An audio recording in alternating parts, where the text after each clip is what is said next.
Laurie Palau is returning as a podcast guest on the show today. She hosts the popular Simply Be Organized podcast and is now working on a new project involving Enneagram and organizing styles. And for a fun twist, I also have a guest host today, Konmari Platinum Certified Organizer Melissa Klug, sitting in to help me interview Laurie. So fun. Yes. So no matter what your organizing personality or style is, this discussion is definitely going to help you think in a new way about yourself as an organizer and the clients that you're serving.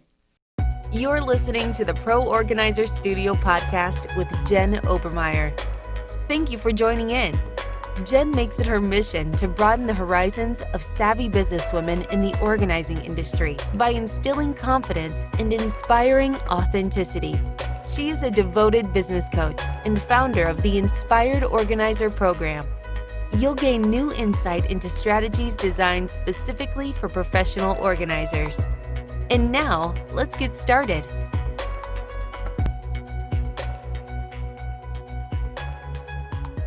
Welcome back to the Pro Organizer Studio podcast. I am really excited today to have a guest host on with me to interview our guest, Laurie Palau. And my guest host today is professional organizer and my friend, Melissa Klug in Minneapolis. Hi, Melissa.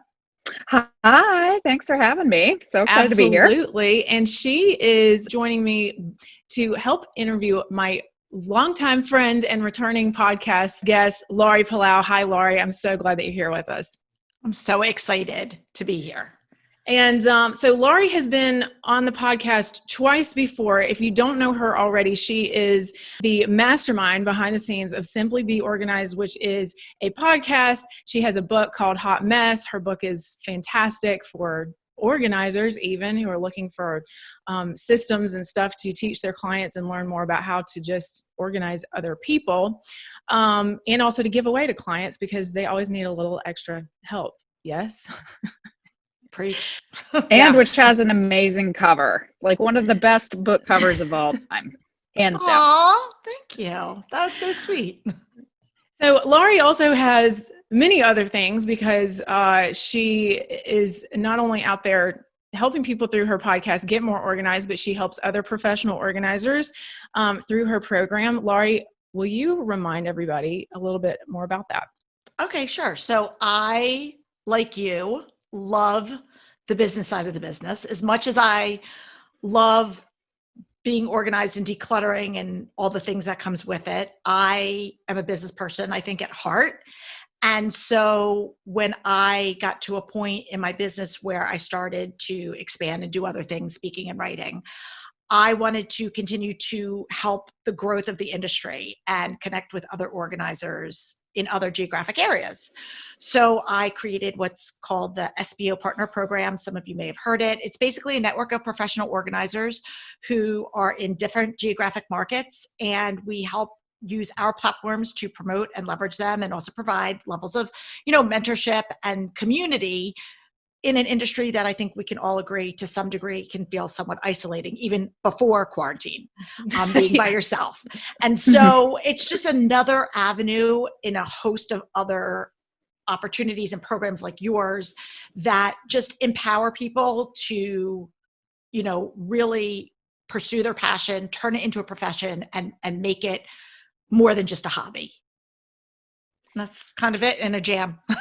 I love that. And I think we've said this before, the times that I've had you on before, but you are one of my people. And I feel like everybody needs somebody, even though you and I, we're in the same industry and we're both helping professional organizers in different ways, but you have made such a platform around collaboration over competition. And I honestly feel like my friendship with you is just a part of that. And I'm like so grateful to have you in my life. Oh, Jen, I'm an 8. I'm not a very emotional, but you're going to actually make me tear up. But I feel the same way. And I think before we kind of get into it, I just want to say for all the organizers listening, I think Jen and I are actually a great example of two people that if you went down one path, you could see us as competitors or doing things, even though we both have our unique styles and we're both sharing messages differently.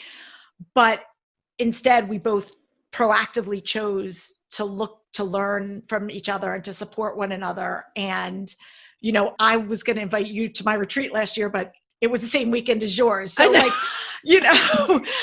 talk about great minds think alike. But I think, again, there's enough room in this space for everybody to share their messaging and not feel that they have to hoard, no pun intended, their own information from other people, because no matter what you're sharing, you're always going to have your own unique style, your own unique messaging. And so, just find your people wherever they are. And likewise, I come to you when I'm at a crossroads with something with my business, and, never once do I ever feel like I'm putting myself in a vulnerable situation. So kudos to you. Hey, I love this. And this is a really great time to talk a little bit more about Melissa too. Melissa, who is my first ever guest host. And I'm really excited about that, because I do feel like, in my podcast and in my business, that there is room for more than just my voice and perspective, in order to help serve my audience and have them learn from other people. And Melissa, speaking of that retreat weekend, which was obviously just all professional organizers got invited to somebody's retreat last October, but Melissa came to ours out in Las Vegas, which was super fun. And she also has a way of turning her experience and serving the professional organizer community. And I would love for her to share really quickly about that too, since you guys are getting to know her for the first time as well. Yeah, so I very much embrace the community over competition and collaboration over competition idea, because there is so much space for all of us. So one of the things that I do, in addition to my professional organizing business, where I am in normal times in people's homes every single day, I created with my business partner, Amber, we created a course and a community for people who are organizers in the space that I work in. I'm certified by Marie Kondo.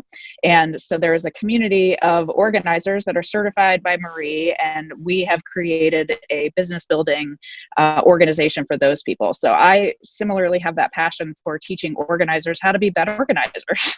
And I think this is an industry that has plenty of room for so many people to help clients and to really help people experience that life change. So it's very impactful. It's been impactful in my life, and I love to see that change that people get in their lives too.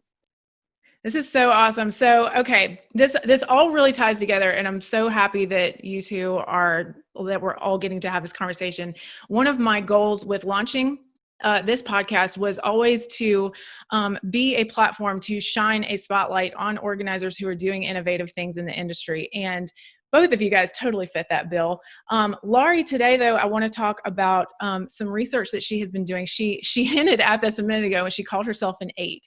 Now, if you guys are listening and you're like, I have no idea what that just meant, one of Laurie's personal interests is in psychology and the Enneagram. And so when it comes to figuring out how to not just help her own clients, but also help other professional organizers understand themselves and their work styles, and to be able to communicate with clients better, Laurie has been really doing this really interesting work around researching the Enneagram as it relates to organizing styles. And so, Laurie, I would love for you to just take a second for people who have maybe sort of heard of the Enneagram, but aren't super clear about what that means, just to get them up to speed. Yeah, absolutely.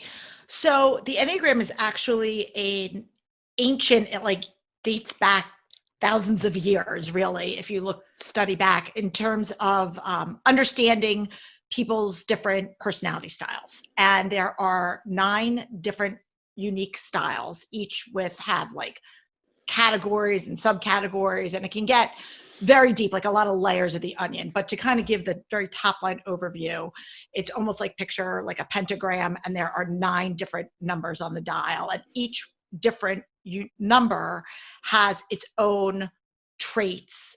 And much like some people might be familiar with DISC or Myers-Briggs, it talks about different traits that people have. But what differentiates the Enneagram from some of the other assessments that you've done yourself or just be aware of, is the Enneagram speaks to motivation, not so much behavior. So a lot of times you'll see somebody, you could see two people doing the exact same thing, but their motivation for doing it is very different.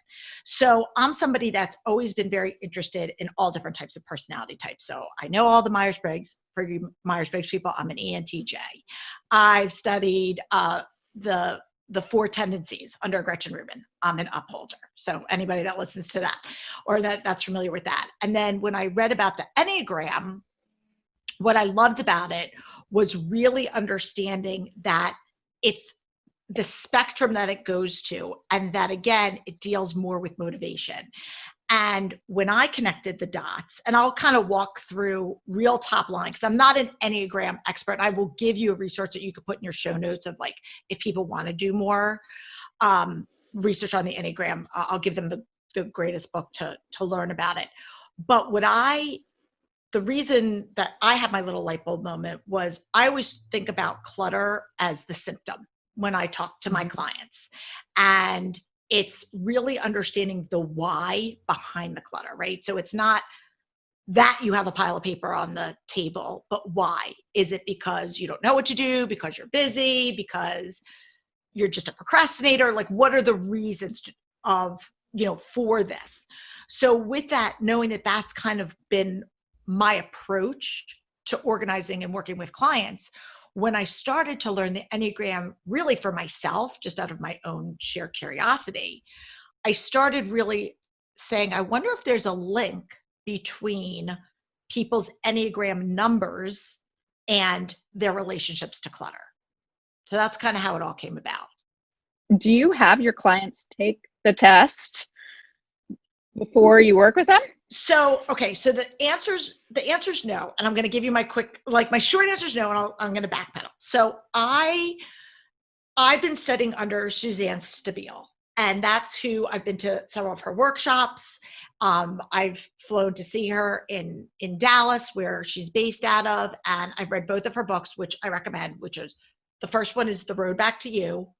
And then the second one is The Path Between Us, which again, I'll make sure Jen has them so they're in the show notes. But those are my two recommendations. And Suzanne's belief is that because it is based on motivation, a lot of the questions in a test, you're answering based on behavior. And so they're not always accurate. So okay. I am not a big believer in Enneagram tests. And a lot of people that I know, especially even in my SBO partner program that have, they know that I'm talk a lot about the Enneagram and I've done podcasts about it. And the people that don't really know it or take a test will be like, I'm a 7. And then they'll email me back a week later. No, I think I'm a 2. And so I said, I always encourage people to just read the book because it gives a little bit more insight. So that's kind of the longer answer. So just to walk people through, each specific number on the Enneagram has different primal characteristics. And because it is fluid, we all have a little bit of some of the numbers in us. And there are certain behavior patterns that we will pick up of other numbers during times of stress, during times that we're feeling secure. So it's not stagnant, but you do have your one dominant type. And according to the teachings that I follow, you're born with it. Like it's not a learned behavior, but so you're born a particular way. So each different number on the Enneagram has kind of like a title, right? So the 1 is often called the perfectionist. The 2 is called the helper. The 3 is called, that's you, Jen, right? You're a 3. The 3 performer? is performer. 3 is the performer. The 4 is the romantic. The 5 is, it has to do with, I know what it is. Actually, thinker or intellectual. It's a thinker. It's someone that's real introspective. The 6 is, because you could tell I clearly don't have my notes in front of me. The 6, it's like, because I know they're triads. I forget what the 6 is called. I can look it up. The 7's all about adventure. The 8, which is me, is the challenger, and the 9's the peacemaker. And so understanding the motivations of each of those, they all have different characteristics. And to take it a step further, if your head isn't spinning, where I really feel it's more than the specific number is they're grouped into either groups of 3, triads and stances. And it all stems around the 3 centers of intelligence. And the 3 centers of intelligence are doing, feeling, and thinking. So if you think about that, if you're not sure, if someone says to me, I don't know what number I am, one of the things that I'll say to somebody is, when you're faced with a situation, what is your first default? Is it, what do I think about this? What am I going to do about it? Or how do I feel about it? Because there's a couple numbers on That's the really good, Laurie. I haven't heard it said that way before. Well, there you go. So, because there are a couple of numbers that are on the Enneagram that sort of look alike. Like the 8 stands out. Like, so the 8's a challenger. Like, I'll talk about myself. So the 8, you stand independent. The 8s think they can have influence over the world, but they're not influenced by the world. So like, I feel like I can help you, but I don't need your help. I'm good. Like, it's all craziness, but those are, and someone like the 2, which I think we were talking before we started, that was what you said you were, Melissa. And, I don't want to put words in your mouth, but the 2 is somebody that is very feeling dominant and wants to be needed. And yes. I do think a lot of organizers are 2s, at least ones that there's 2s and 1s. 1s are perfectionists. So you would think that because they want things a certain way, they're very, they like things with order, and they're very into list making and all of the type A personality types. But 2s are helpers. And if you think about our industry and what we do, that's what we're doing. We're serving people, we're helping people. All I want to do is go in someone's house and make them feel like, oh my God, I want them to feel as happy as I felt when I did my house from top to bottom. So I want to help them reach that point. Right. And so the short answer is, any number could be any profession in any industry, right? So just because you're a 6 or a 9 or a 3, like the 3 of us, we're all professional organizers. We're all 3 different numbers. And so I think, it's not like, oh, I have to be a certain number to do a certain profession. But what I think is really the interesting part, and this is really more for the organizers out there that are working with clients, is we all want to serve our people well. And understanding how people think and what the lens they see their world through has helped me be a better mentor. It's helped me be a better leader to my team, as well as be a better support system for my clients. And I'm going to give you one real life example. So one of the most common things that I preach, and many of you guys preach it as well, is do things in small, manageable chunks, right? If you're working with a client that's feeling overwhelmed, and you say, break things into like 15-minute increments. So a lot of times, and again, it's all going to depend on your unique approach. But for me, a lot of times if somebody's feeling overwhelmed or they're not sure where to start, I'll recommend just do this for 50 minutes and then put it away, and then come back to it. Well, I was having a conversation with somebody who is a 1. Now, the 1s are perfectionists. Right. And a 1 needs to see a project through from start to finish. And they said it is counterintuitive for them to start something and not see it through to completion. So for me to suggest giving advice, and I think this is a great example that there isn't a one-size-fits-all approach to organizing, right? You have to find what works for you as the leader and also for your client.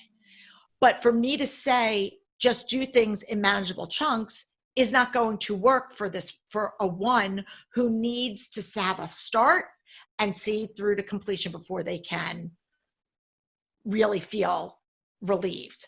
On the flip side, a 7 who is somebody who thrives on adventure and doing things and doesn't like to be bored, knowing that they could maybe work for 15 minutes, then go for a walk and change their scenery and do something, would give them the motivation to continue. So the Enneagram wisdom, or any wisdom, but in this case, understanding the Enneagram isn't always a helpful tool just for yourself, but to understand how your clients work. So having those conversations with your clients, you don't have to necessarily give them a test and say, here, take this assessment, but asking the right probing questions to get an understanding of where they might be if they don't have a knowledge of the Enneagram. If they do, then you can say, what's your number and how have you handled these situations? But if they're not familiar with the Enneagram, there are still questions that you can ask them that will allow you to have a window into what approach may or may not work. So would you structure an initial interview with a client? Like, would you sit down with them and have this list of questions that you ask them? Or do you try to get this idea before, like, as you work with them?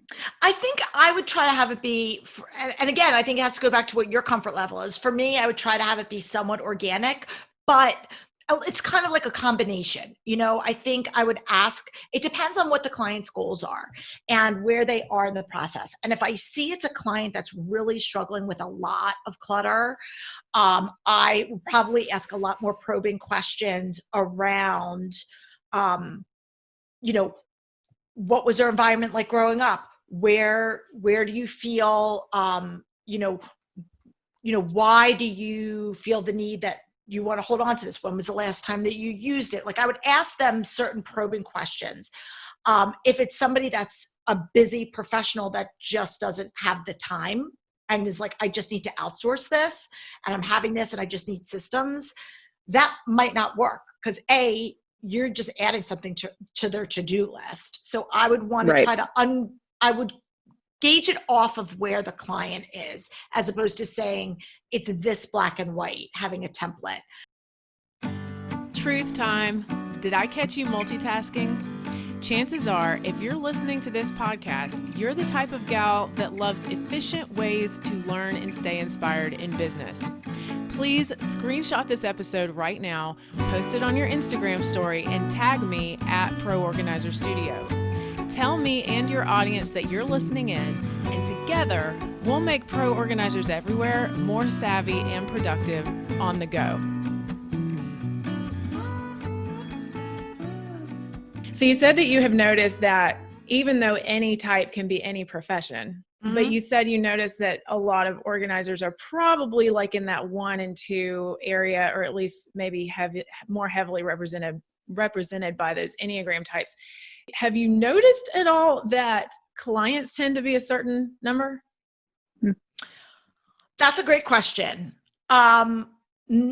No, but I do start to see that there are certain patterns of behavior and people, and again, this is not a perfect science, it's more of an observation, that the triggers for certain people of what bothers them, I'm starting to see, for example, that I'm starting to see that in certain numbers. So I'm gonna call out the 3s just because Josh is a 3, not because you're a 3. So I'm gonna speak to my own. Call me out, please. Okay. I'm processing this on multiple levels, including what my own problems are.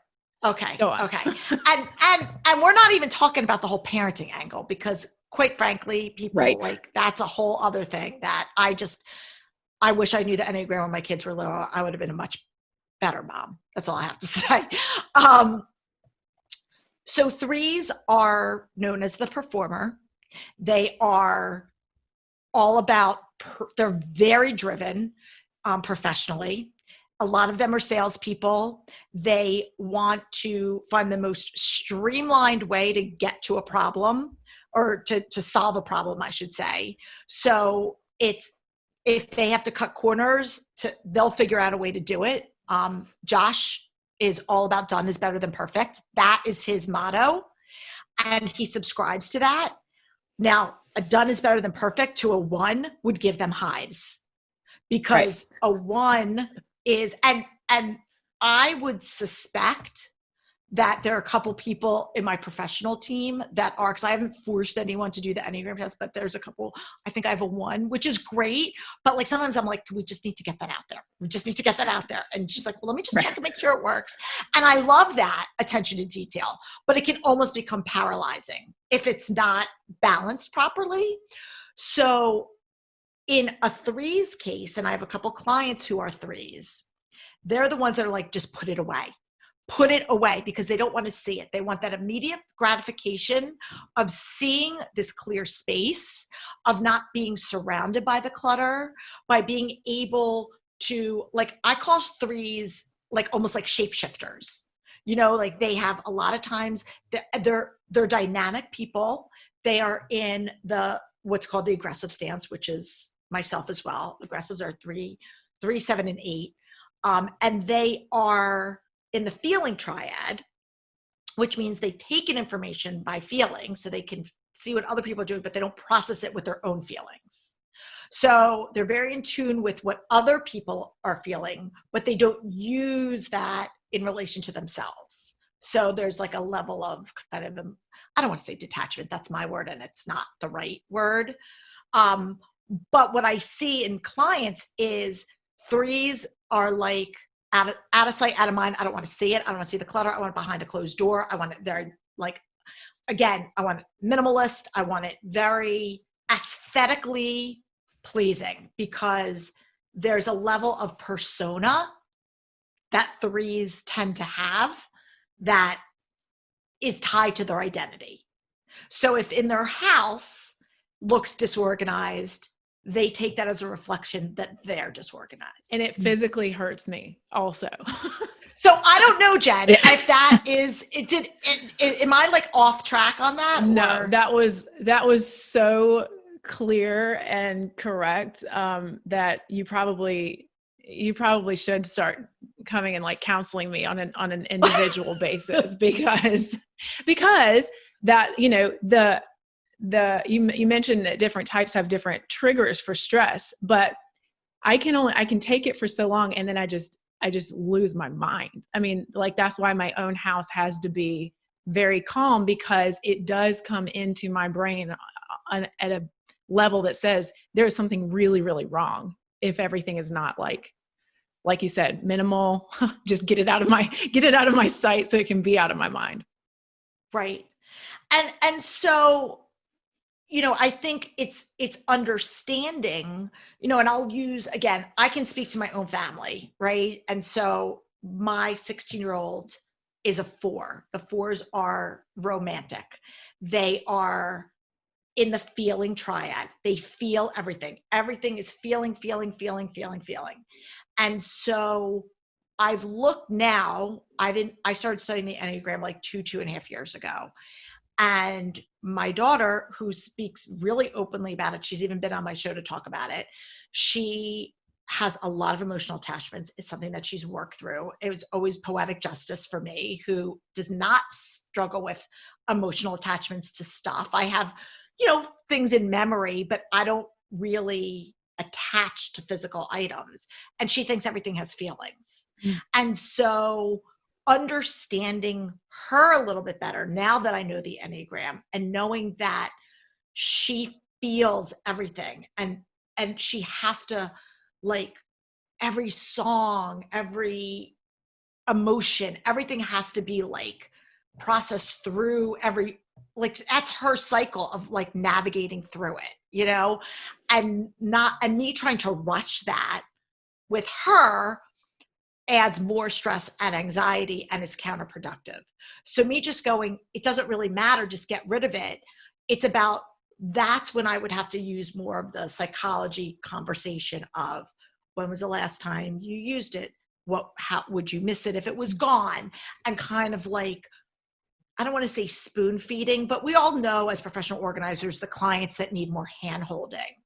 And sometimes it's not because they're just being difficult, but that's really how they process information. And, you know, just like anybody who has kids, and you know that some kids are like easier to parent than others. And sometimes you've got the kid that listens to you on the first try, and the other kid that you're like threatening to, I don't know, hang them out the window and they're still like battling with you. It's understanding that that they're processing the information differently. Is this one of those situations, like if you are the same number as your client, sometimes that might actually be harder for you to deal with? Like sometimes my daughter and I are the same, and my husband sometimes tells me, you're parenting yourself, right? Yeah. So if you're the same Enneagram number as your client, does that make it harder or easier, do you think, to understand what they're going through? If that makes sense. It's interesting because anytime that being an 8 is, and it has been said that like 8s are the most misunderstood number, just on the Enneagram. So for me, anytime I find another 8, I feel like I found a kindred spirit. Okay. So that hasn't been my personal experience that it's harder. I think understanding and knowing the language that, okay, so an 8 is not going to, so I have a very direct approach, right? Like that's just my way. Mm-hmm. It's not meant to be mean. It's not meant to be abrasive, but I've been told that that's how I have perceived. And that it's just, I am somebody that is like that, tell it like it is personality. And so working with my clients, I think it's important that my clients know that it's not personal. Right. And I'm doing this because that's what you think about the golden rule, right? How do you want to be treated? Right. And I just, before learning the Enneagram, assumed that everybody wanted to be told like it is, because that's what I want. Ooh, that's really insightful. Oh my gosh. Yeah. And so, but then I come to learn that like my direct, no holds bar approach is making people feel badly or bullied or, give a list of things, which is not my motivation or intention, but that behavior is being perceived as aggressive. So I think it's a matter of knowing also as an organizer, if you are an aggressive number, like an 8 or a 3 or a 7, that if you're dealing with somebody that's more in the dependent stance, which are 1, 2s, and 6, or the withdrawing stance, 4, 5s, and 9s, that your approach that might resonate really well with another 8. Like my Pilates teacher, she's not an Enneagram student, but I would suspect she might be an 8 or a 3. So I definitely think, but she's very tell it like it is. And if you're not doing something right, she's like quick to like call you at it. And I appreciate that. Like I like that. But that is off-putting to some people, and they feel singled out and they don't want to come back, or they might not want to come back. And so I think knowing that, having that self-awareness is really important as we work with our clients to know, like, this is kind of how I'm being perceived.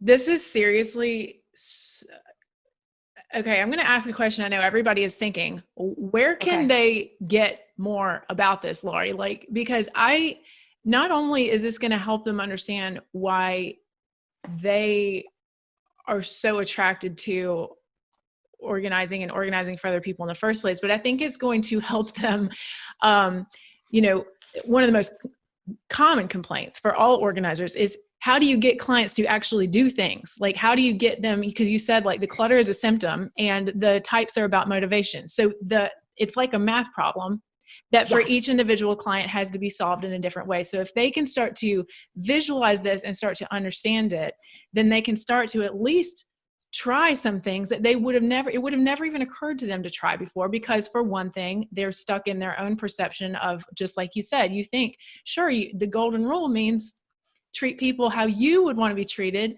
And that doesn't translate for everybody. So I can see this really being an aha moment for organizers, not only in their clients, but in their family life and in business. I mean, all of those things. Absolutely. And I think that's to me, the greatest gift that I've taken away from the Enneagram is it's not, yes, it's a tool that I'm using in business. It's a tool that I'm using, but it's helping me in all areas of my life as I look to collaborate with other people, as I look to at my interpersonal relationships, how my friendships, how people, some people don't want to lead. Like I would take, my husband's indecisiveness or my kids' indecisiveness as them being wishy-washy, but really they're just not comfortable making that leadership decision, where for me, I'm just like, make a decision. And if you have to fix it, you'll fix it. But for some people, that's a really hard pill to swallow.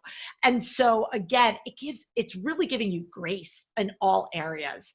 But I think just tying it back to the professional organizing industry, I think it's a great tool. And I think the best way to start, if this is something that you want to just start to incorporate, is by just studying kind of a little bit about what the different numbers are.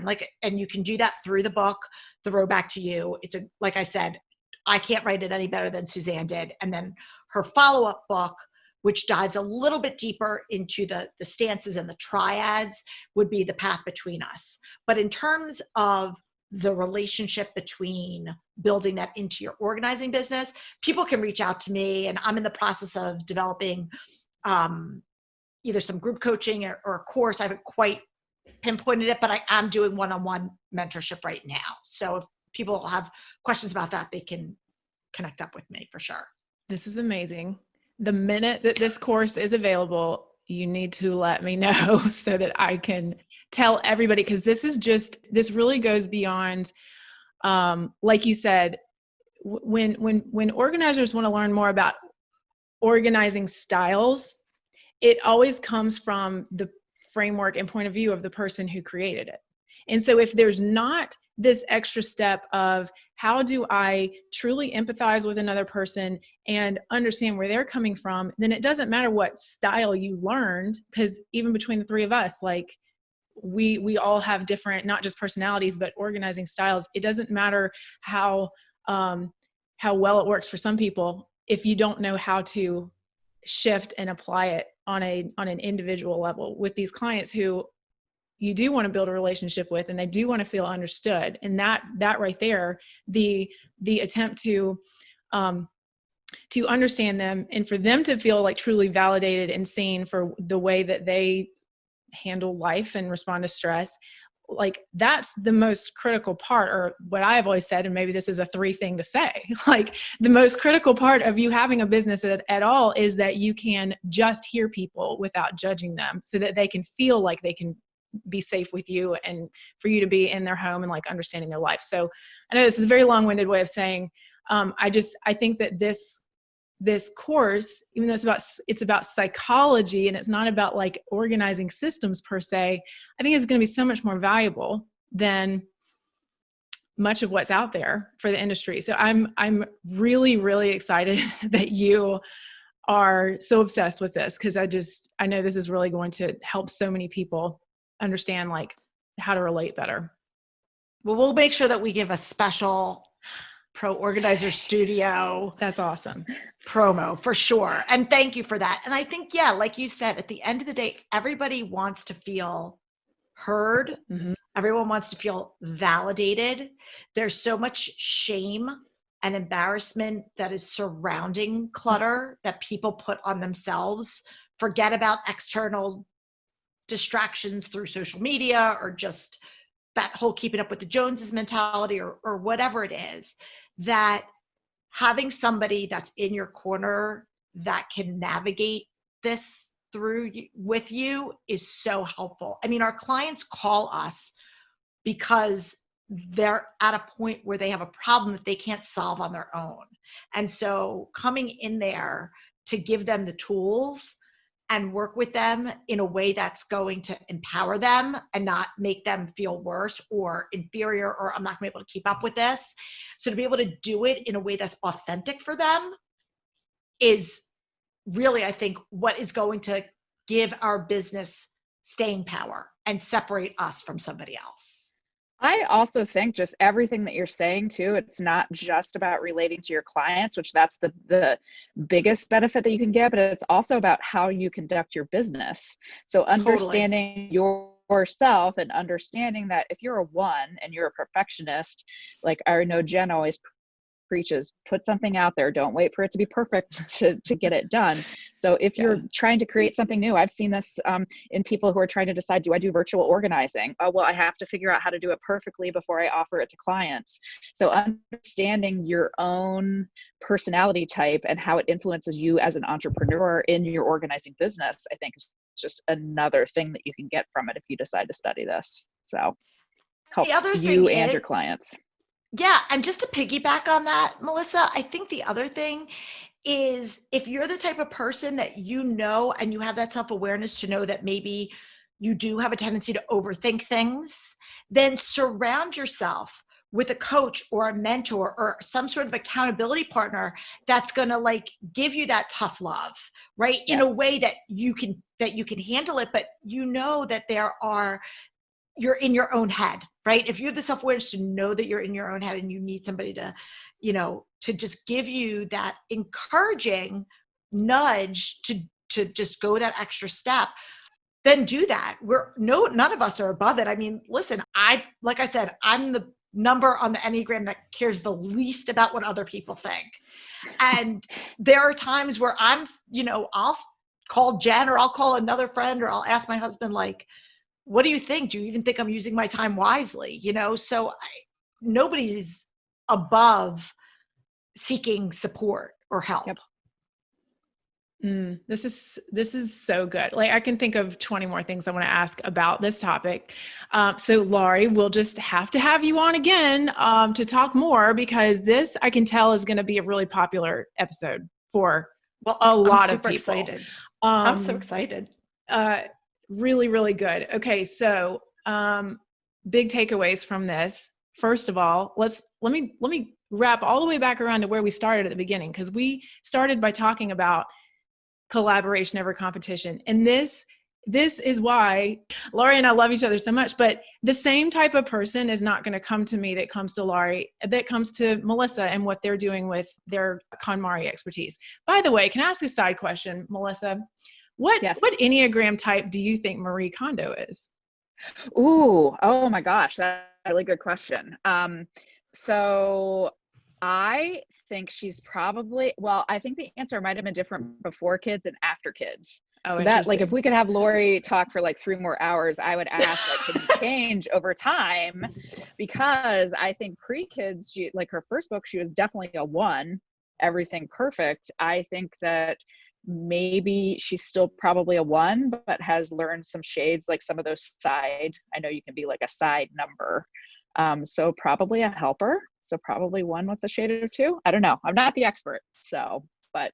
Well, I had to get you to weigh in on that, because going back to what we were saying, when you are finding mentors, not just in organizing business, but in life, like there are a lot of different approaches to get to the same end result, which is why I think this conversation is so valuable, and that all 3 of us can have this, because we all coach and teach in different ways. And so therefore all of these voices are needed to serve this industry. And there are so many types of organizers that can be successful, even if, some people are like super boot camp and authoritative, and other people will do the hand holding and talk about the emotions and the feelings of every object. So it's all good. There's a place for everybody. I think it just goes to show again, and I think we said this at the top of the episode, that again, because the Enneagram goes back to motivation, the end result you could have 10 people in a room that all want minimalism, and they're just going to approach it from a different motivation. And, like I said, or like Jen said, she has a physical reaction when she sees this, clutter around. And so her motivation is one way. And my motivation for one to get rid of clutter, I don't feel it a physical reaction to it at all. It just annoys me, So it's a matter of, we both want the same result, but how we interpret it and what is driving us to make those changes are different. So yeah, I mean, it will be interesting to see what Marie Kondo's what her number is. Now I just want to know everybody's number. Like, I just want everyone to walk around with a big like sign around their neck saying, I'm a 3 or I'm a 2, don't yell at me. And right. Exactly. Well, I always say I'm an 8, sorry, not sorry. Because Right. are like, that's my thing. 8, sorry, not sorry. But again, if you are just even at the beginning stages and you're not sure, or you're like, there's podcasts that you can listen to. But again, just to tie it back in, the 3 centers that we all have, but some are dominant and some are repressed: thinking, feeling, doing. So you can, at the very most basic line, is say, if I'm going to process something, do I lead with, what do I think about it? What do I feel about it? Or what am I going to do about it? And that will at least start to narrow the playing field a little. This was so good. Thank you, everybody, for joining in to listen. And check the show notes, because we gave a lot of resources in this episode. Laurie has several books that I know she mentioned as being really helpful for learning more about this stuff. I definitely bought The Road Back to You because Laurie told me to. And when Laurie tells me to do something, I do it. Believe it or not. It's really good. And also, Laurie's going to share a link or an email address or both, so that you can reach out to her if you can't wait for this course that she's making to be completed, like I can't, and I'll be right there in line with you. She does do one-on-one mentoring around this, so that you can start to apply this to your business immediately, which to me sounds exciting, really exciting. And in fact, I would love to have some guests on the podcast in the future that have worked with Laurie and have started to try some of these things out, because I want to hear what are the results of this and how is this impacting you? That would be a great ongoing conversation I would love to have. All right. Well, we will talk to you guys next time. And thank you, Melissa, for being our first ever guest host on the Pro Organizer Studio podcast. We look forward to having you back to help add really wonderful things to this conversation. Appreciate it. Thank you so much. I learned so much, and I'm excited to be a part of it. All right. Thank you, Laurie. Thanks, guys.